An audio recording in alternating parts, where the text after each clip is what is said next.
Mani sauc Anastasija Smirno, un es, Latvijas Republikas pilsone ar aktīvu dzīves pozīciju, gribu piedāvāt savas idejas Latvijas turpmākajai attīstībai.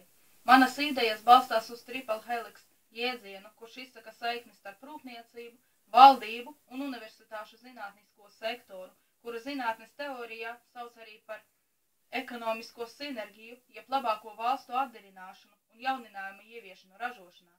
Pirmkārt, jāapzinās, ka lielākais Latvijas resurss ir cilvēks, līdz ar to sākumā Latvijas sabiedrība mentāli ir jāsagatavo valsts attīstības domāšanai.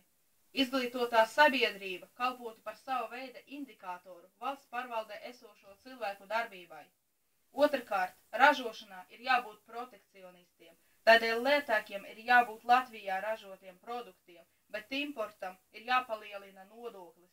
Tādējādi ienākumi paliktu Latvijā.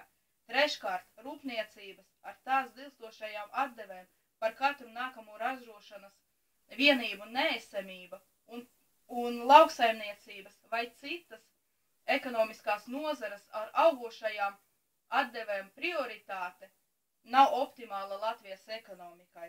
Ceturtkārt, ir vērts padomāt par progresīvo nodokli, kā vairumā attīstīto valsti. Kopējiem spēkiem ir jāveido Latvijas nākotne. Gods kalpot Latvijai!